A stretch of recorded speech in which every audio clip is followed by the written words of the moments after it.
Great, great. Let's start a bit. Uh, so first we look at the foundation of the patent system. I'm sure, can anyone tell on the chat that how are they experienced already in the field of patents or not experienced? So just write two options like experienced or not experienced. So that I know like how much, because I know that so many IPR awareness webinars are going on, and and most people are already well versed with the fundamentals of patents, how much duration it is, what are the criteria with which you can obtain patents, and many other things related to patents. Niranjani Vijay Kumar, yes, okay, great, you are waiting, and yeah, we can start. Yes, experience, yes, Dr. Paramasimam, yes, all right. I have attended IPR webinar. Many of you have attended IPR. I have worked on patents. That's great. I hope that even if you are experienced, I hope something in this presentation is new for you. That how we can have a structure around patent strategy. Like all companies are not the same, all products are not the same, all industries are not the same, people are not the same, and hence there is a need for IPR strategy or patent strategy. Great. So let's start a bit with the basics. So the foundations of the patent system. So the patent system, we have to understand about the foundation if in order to understand the strategy aspect. The very foundation of the patent system is actually based on privileges, monopolies over trade. Okay, if you see the 17th century British patent system from which the modern patent system is said to be derived, earlier it was not related to innovation or technology. Okay, it was related to the king. They used to grant patents as a monopoly to their friends or to their family, or to people they knew. Okay, and only those people can carry out trade in a certain thing. For example, spices. So they would award a patent to only one company or only one entity to do trade in spices. So someone else will do trade in leather, someone else will do trade in something else. So this way it was inherent to the patent system is monopolies over trade. So you can see there is no word innovation in this slide that you are seeing. There is no word innovation here. Okay, so innovation came later. Okay, because then because uh, we had to find a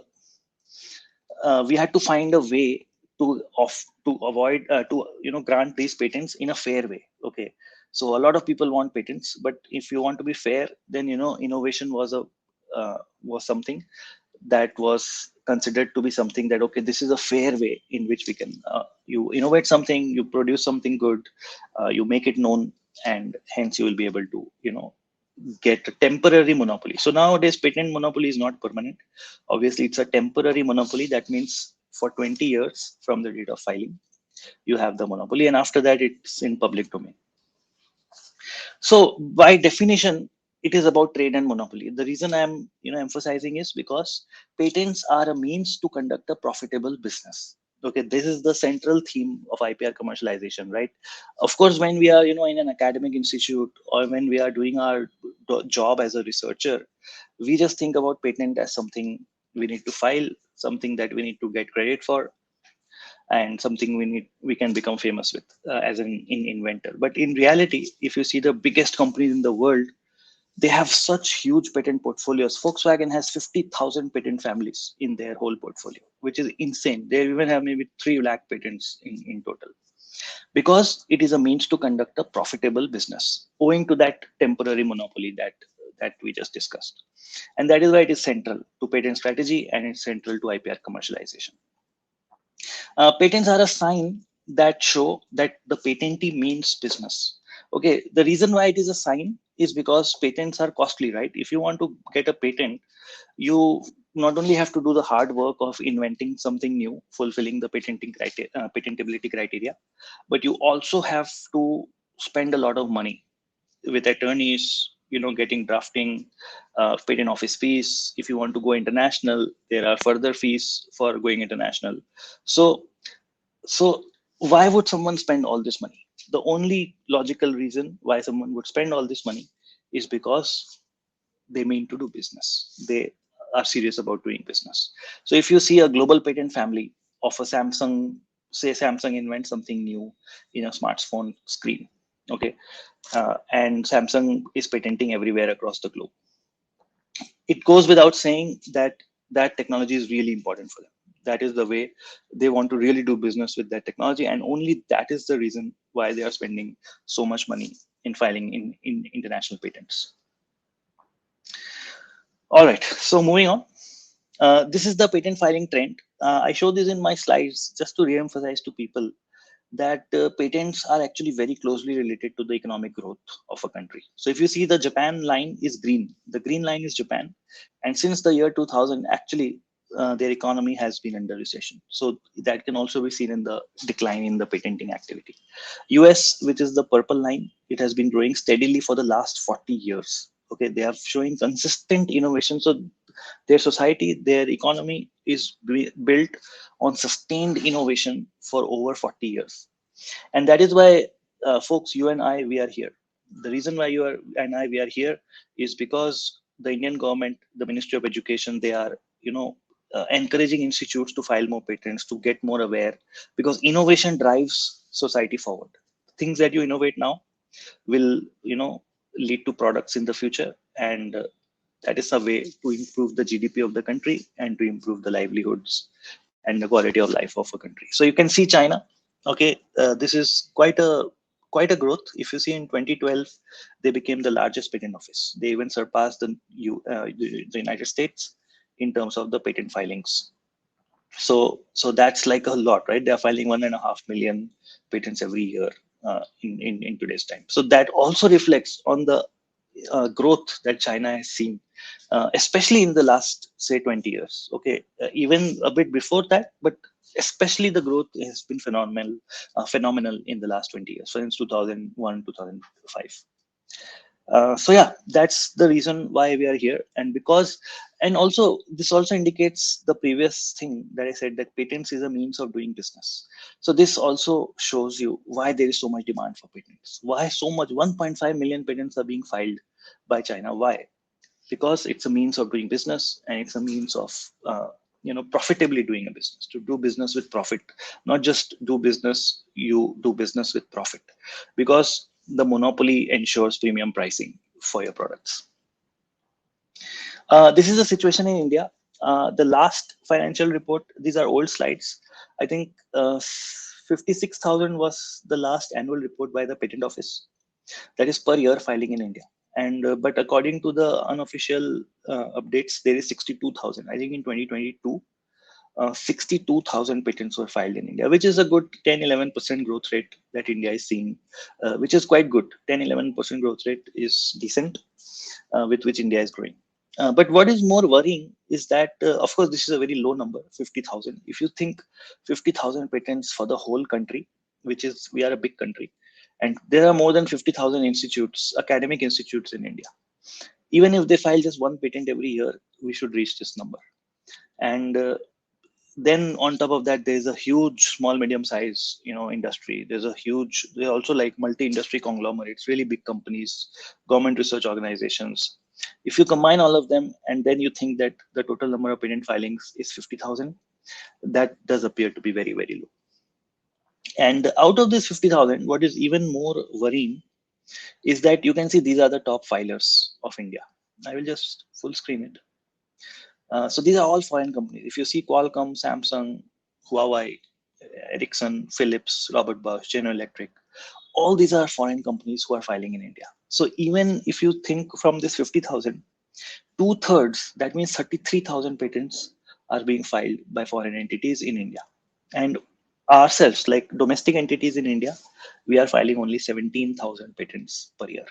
So even less than what we had been thinking. So please, if you have any questions, write on the chat. I'm seeing the chat as I speak, so I can take some questions. But yeah, I also again want to emphasize: please don't write your institute name in the chat. There is no use. We are not tracking it, and yeah, it just creates spam for relevant comments. So yeah, These top 10, if I show you that CSIR is number 14. CSIR is the top filing entity in India, and they're number 14 on this list. So they are not even in the top 10. A Indian entity is not even in the top 10 of patent filing companies in India. So, all right. So why patent strategy? So why a patent strategy is needed? So first thing why you need a patent strategy is because patent is a negative right. I'm sure many of you have come across this. It simply means that although you get protection from infringement, when you get a patent, you get protection from infringement, but that is not, somebody will not come and protect you. You need, you only have the right to exclude others. That means if you find someone infringing on your products, then you have to take action. You have to, monitor it. No one will monitor it for you, and you have to, send lawyer letters to them, or sue them if needed, or just send some friendly letters, and so on. So you have the right to exclude others from producing, offering for sale, importing, using a protected invention. Okay, that's why one thing is simply why you need patent strategy, because it's a negative right. You have to be on the lookout. You have to do monitoring. You have to check patent databases. Big companies, they have a team of patent analysts who keep looking at new patents which are being published. Okay. The second reason why you need patent strategy is because patents are a costly affair.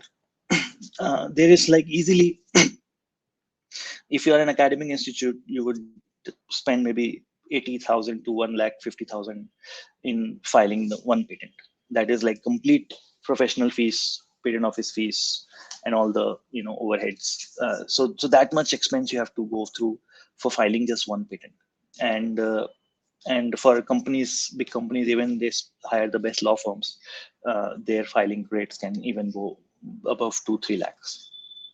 So that's like an upfront cost, but there's also a recurring cost. If you see, the recurring cost keeps increasing as you hold the patent. So if the patent is valid for 20 years, so the cost of maintaining a patent keeps going up. That is also there in the Indian Patent Office. Many people don't know that for the first 2 years, if you renew a patent in India, that is 800 rupees. That's the annual charge for renewal. But in the last 2 years, that means around the 17th, 18th, 19th year, you have to pay 8,000 rupees per year. So 10 times increase in the renewal fees when the patent is ending near the end of term. So that is simply because the patent system doesn't want you to hold monopoly rights for nothing. Okay, so they want, if you're only very serious, only then they are wanting you to hold the monopoly rights. That is why many patents are abandoned, because just the cost of maintaining the patent is not worth the amount of business that the patent is generating, or the total amount that the patent is worth. So that is also one reason why you need patent strategy, because just to manage these costs, just to manage these life cycle costs, and to make sure that they are less than the profit that you're able to make with patents. Sachin Sharma, can patent filing be done jointly or individually? I think it can be done both ways. So yeah, it should not be a problem. Uh, the third reason why you need patent strategy is because patenting is a long life cycle. Okay, innovation is not a one-day game. Innovation takes many years for it to achieve a critical, value stage where a lot of people can benefit from it. And this is also shown in the nature of the patent system. The patent system is not very fast, and there are also some reasons why it is not very fast. It also shouldn't be very fast, because you cannot hurry in, because patents are closely related to the market. Some market validation and technology validation goes hand in hand, and that takes time. So if you see here in this picture, from patent priority filing to grant, even approximately 4 to 5 years is typical. They are saying that it's getting less and less, but if you take the averages, it's on the higher side. It's on the 3 to 5 year side. It's not rare also that sometimes patents take even more than 5 years. So because of this life cycle, you need to take decisions. You need to pay fees at regular intervals. You need to file follow-on patents if some new improvements are being made in your technology, and you also need to manage the cost. You need to monitor the market. You have to assess the market, and based on that, take those decisions. So because it's a long life cycle, there is a importance of patent strategy, and that is why big companies have, a lot of people working in their patent departments. Patent rights are territorial. So simply, if you need to have a strategy. If you want to go global, you need a strategy. Which countries you should patent, which countries you should not patent, how to save costs. So all these are decisions that need to be taken based on the context. And again, it's a part of patent strategy. Why you have to look at IP in a more holistic way. Okay, not just that you have an invention and that you need a patent. Because IP rights may not be respected in the same way as in your country. Okay, the cost of filing international patent can be really high. Where you want to patent is a decision that becomes important. And again, an Indian patent will not give you protection globally. There is industry variation. So can you please write on the chat, like in which industry do you think patents are most important for success? Okay, software, pharmaceuticals, electronics, manufacturing. Just write on the chat what the answer is. So there are inter-industry variations. So all patents are not same in all industries. Okay, so I'll just take maybe 1 minute break, and you can meanwhile write on the chat what you think as the answer to this question. In which industry do you think patents are the most important for success? Pharmaceuticals. Yes, yes, yes. Everyone is writing pharmaceuticals. Yes, that is true. Can also someone write why? Yeah, it's true. I was in a conference in which country, I don't remember. It was in Vienna, I think. I was at a conference in Vienna, and Novartis, head of IP of Novartis, one of the biggest pharmaceutical giants in the world. He even said that the whole department can be eliminated, like a whole department can be fired or dissolved if they don't have a good IP report. So they have a yearly IP audit for each and every department, and if the department is not performing well in the IP aspect, uh, that whole department might be dissolved, and people put in different places. So yeah, pharmaceuticals is true. It's really important in doing business, and yeah, some reasons can be that pharmaceuticals is very it's like a one patent one product kind of a in industry. If you think about electronics, smartphones and all, there are so many patents in one particular device, in one particular product, that it becomes kind of a complex product industry. And because of that, the value of one patent actually goes low. But in pharmaceutical, it's a one product one patent industry, so you can have just one patent for a very, say an important molecule that you've come up with, and that is an integral part of a drug. So you can just basically patent the whole drug with that. And so that is one thing. And of course, identifying infringement is also easier. Okay, you can easily check the composition of drugs of a rival product and just find out that whether they are infringing on you. So because of that, it becomes even more. So that is again part of patent strategy. I think some speakers also mentioned it earlier, that how easy it is to identify infringement. If it is easy to identify infringement, then you should get patent protection, because in that way you can easily exclude your competitors. Yeah, the composition is critical. Product process patent, yes. Life-saving drugs with inventive formulae, yeah. All, yeah, it's profitable. Yeah, drugs are profitable, and also patents also have a long life cycle, right? So patents are getting granted in 5 years or so, and then you have protection like up to say 20 years. So pharmaceutical products actually fit very well. If you see the life cycle of innovation in pharmaceutical, first they do research, but then they have to go through a long approval process. There are a lot of regulatory approvals, trials they have to do, different stages of trials. So for a new drug to be really hitting the shelves on the medicine shops, it can even take 8 to 10 years, and that coincides well with by the time when the patent is going to be granted, and then they'll be able to enjoy the protection for the following years. But in complex industries, like if you see ICT industries, it is difficult to, the product life cycles are very short. Even a new product can come and it can become, like not so useful after 5 years, because another product can replace it. So the life cycle of a product is also an important factor in terms of gauging when patents are really important and when patents are not so important. So yeah, correctly mentioned by the audience. Thank you. The right answer is pharmaceuticals. So it's one of the most important to have patents. If you see pharmaceutical companies, they live and die by patents. And it is not all evil. Okay, it is also an incentive for pharmaceutical industries to do research on very difficult things. For example, they are saying that many pharmaceutical drugs, up to 30%, pharmaceutical drugs, they are they would not have been on the shelf of your medicine shop if there was no patent system, because pharmaceutical research requires long life cycles and a lot of heavy investment.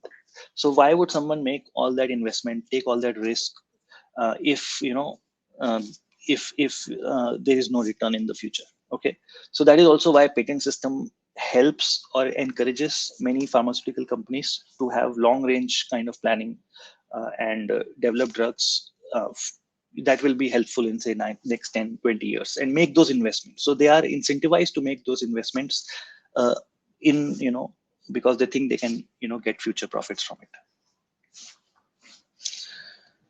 All right. So this is the stages of technology development. Actually, it also depends your patent strategy and your commercialization efforts. Which stage you are in the technology development process. This is a famous S curve. Okay, if you studied technology management as an academic, you would have come across this S curve.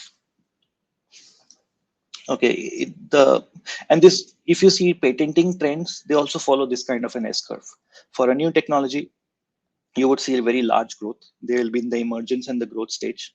And for a older technology, they would have the patenting applications would have declined. So you would see more like an S curve. So I'll show you. This was from our IPGRAM patent database, which was acquired actually last year in 2021. And so technology S curve, if you see wind power, it's a very old industry. Okay, wind power patents, this is the 20-year trend. Okay, so it's following kind of an S curve.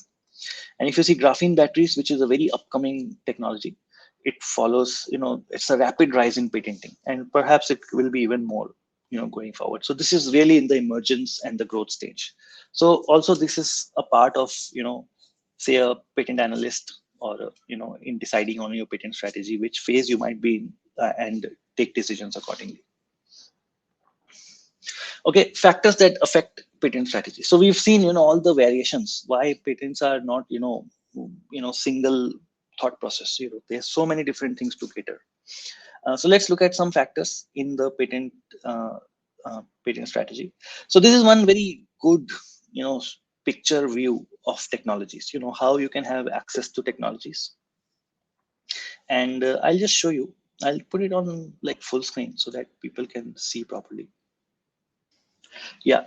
So if you see at the bottom of the pyramid, which is basically publicly available technologies, these are either very old technologies or technologies that have not been protected. So these are a vast majority of technologies at the bottom of the pyramid of the spectrum of technology access.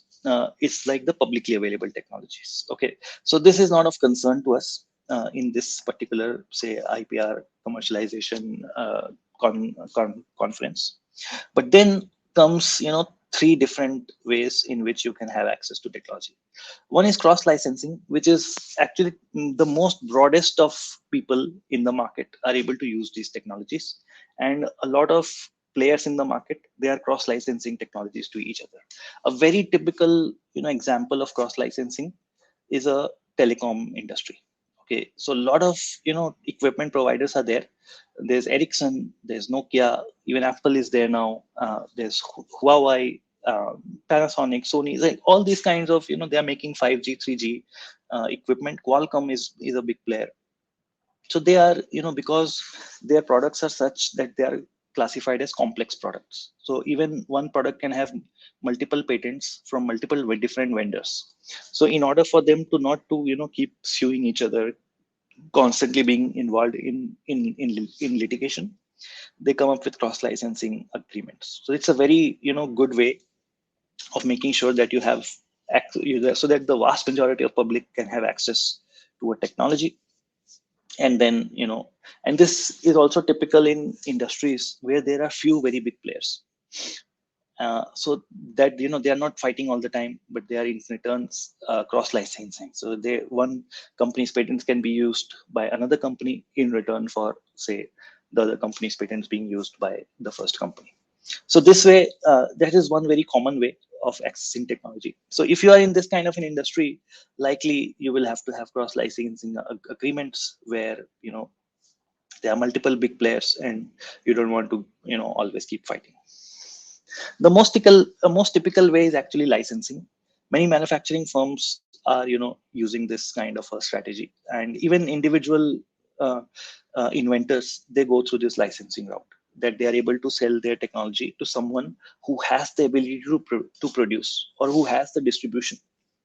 So it could be that if you are a small inventor, your product might be great, but you do not have the production capacity, or you don't have the market distribution.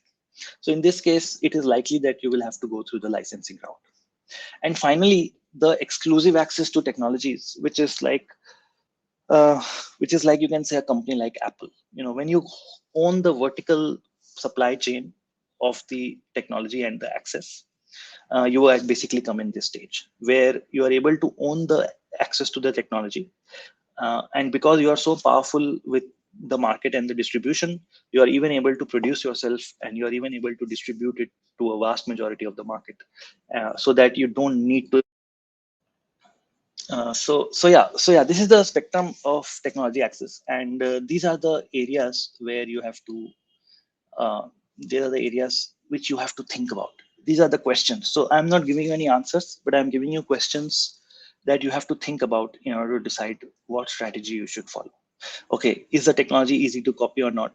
Are there too many competitors? Is the technology cutting edge, or just, general mix of different technologies? Do you have distribution capabilities? Do you have manufacturing capabilities? And is it the market a niche market, or it's a wide market? So these are some questions that you can think about when you are deciding on what IPR strategy to use, and which part of the spectrum you belong to. All right, factors that affect patent strategy. I think we are not much on time. So if there are any questions, abandoned patent versus granted patent in other countries, any info? Mm, Let me go through my slides. Let me see if there's anything. Yeah, these are the things that I've already told you. So these are some more questions that you can consider. So is the product life cycle long? How easily can the product be substituted? Is the innovation cumulative or radical? What creates the most value? Is it the patent, or is it the people, or is it the data? So what part of the innovation is the most valuable part? In pharmaceutical industries, it's the patent itself, but in other industries, you need a lot of complementary things for a patent to, succeed. You need people, you need distribution, you need machines, you need, all kinds of other complementary assets have to come and provide value to the patent. So in that case, the patent is not that valuable, and you will have difficulty in selling those kind of patents. And the nature of the production process, and is it a one product, one patent product, or is it the one product, multiple patents format? So which we already discussed, pharmaceutical industries versus the ICT industries. Okay, can the patent be relevant to a technical standard? So these are again some more considerations. The distance between fundamental knowledge and its application. So if the stream of science is very, very new, okay, so that means most of the patents are fundamental knowledge. That means it doesn't have proper application areas. So you have to consider, usually in scientific patents, this might be, the case where your patent is too close to the, the fundamental science, rather than the application of the science in a certain product, or the market is not, up to date with, that kind of a technology, or it will take some time for the market to, become like that. So Distance between fundamental knowledge and its application. So academic institutes have to think in this regard how they can, because if their patent is likely not creating value for their buyer, then how can they sell the patent? So maybe the buyer just needs to get a huge patent portfolio. They want to show a huge patent portfolio to an investor to gain higher valuation, or they want to show a huge patent portfolio to as a threat to some competitor that they can sue. So there might be other reasons why a buyer might be able to buy from you. Size and nature of market, nature of competition. Again, in telecom industry, we saw that the nature of competition is different. So accordingly, the cross licensing is the most important, way. Nature of R&D process, is it capital intensive? Do you need a lot of, you know, uh, upfront investment? And the size and nature of market, okay, it's repeated. And are there any government regulations that can cause many years? So all right, let's continue. Let me see if there's any question. Let's take some questions. Uh, uh, so let's see. By the way, we are just 10 minutes from Dr. Prachi Pandey's talk, so I don't want to take too much time. Are the changes of renewal and maintenance similar in other countries too? Yes, yes, yes. It's always increasing. So they are discouraging you to renew your patent, basically. So basically, only patents that are providing value to the owner, only they will be maintained to the full 20 years of the duration. So yeah. Is if an innovation is possible over an already patented product or process, how should be the IP strategy? Already, you have to. I mean, you have to go substantially over, right? There is a non-obviousness thing in one of the criteria of getting a patent. So if something is already patented, you have to be, you have to prove to the patent office that what you have added to that already patented stuff is not some child's play, or it's not some average person can do it. Some really a lot of effort by a technical expert is needed for to come up with what you have developed. So in that way, it's fine if you can get your own patent, you're able to stand on your own. Then well, then you have a new patent, and that's fine. Let's see. Abandoned patents versus granted patents in other countries. Any info? Uh, I don't know what you are exactly asking, so I'll pass this question for now. Dr. Swati Joshi, sir, for some secret formulas, people are not filing patents. Yes, because the information is public everywhere. Is there any way to solve this problem? Yes, typically trade secrets are very, very important form of IPR. So in trade secrets, it's a different actually conversation, but trade secrets are important. And actually there is in Delhi High Court, even a judge was saying that every week one trade secret case is coming. And that means we don't see trade secrets. It's not publicly available, so we don't discuss it. But actually, trade secrets are a very important form of IPR. So beyond patents, you have to consider trade secrets. There are certain things there are certain things in trade secrets that you have to make sure that whatever your recipe is, whatever your secret formula is, you are making a lot of effort to protect it. Okay, if you are not making any effort to protect it, and if by chance it leaks to the public, then you will not get protection. So you have to show that you're making efforts to protect it. And the other thing is in trade secrets is that that secret formula is valuable to you because it is secret. Okay, so that is again another check for trade secrets. So if your formula is, you know it's as good as a public formula, then in that case maybe the trade secret is not so valuable. But yeah, I would suggest that you read about trade secrets and accordingly devise an IP strategy. All right, Bala Gopi, how to retain the granted patent after this period? Well, you cannot maintain a patent beyond 20 years, but there are strategies. One strategy is typical in pharma industry is called evergreening strategy. So they try to evergreen an invention. For example, if there's a pharmaceutical drug, they will, get add-on patents to that. For example, the new version of the drug it digests faster. Okay, so that can be a significant addition. But some countries are, not accepting this kind of extra, extra subject matter. But yeah, but these are some ways. Innovation keeps going on. In order to maintain your leadership position in innovation, you have to constantly innovate, and that is what the patent system also uh, is there for. Dr. Amit Kumar Tiwari, thank you so much. Thank you. Really appreciate it. In FTO searching abandoned, yes, no. In FTO, no. In FTO, you don't search abandoned. You search only the ones which are valid. But in invalidity search, you will have to search everything. In all industries, but I have to choose one, then maybe pharma. Okay, maybe it's just a comment. Okay, maybe final question before we wait for Dr. Prachi ma'am. Jiva Balu, after patent is granted, what steps are done for licensing? What strategies to be planned? Well, for a patent to be licensed and commercialized, the inventor has to be very, very marketing oriented. So I believe that marketing is a thing that is very, very low in academic institutes. People don't write enough cold emails. People don't make enough phone calls. People don't go to enough networking conferences or trade fairs. And people just don't approach institutes like NRDC and other institutes or other technology incubators where, they increase their chances of demonstrating their technology and finding a licensee. So I think that the strategies that you're talking about, strategies is a very big term. I think what you need is passion and what you need is marketing.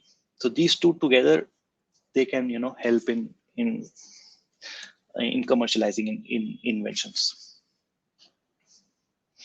Let's see if I have any relevant slides. Motives to file patents. Again, the motives are changing.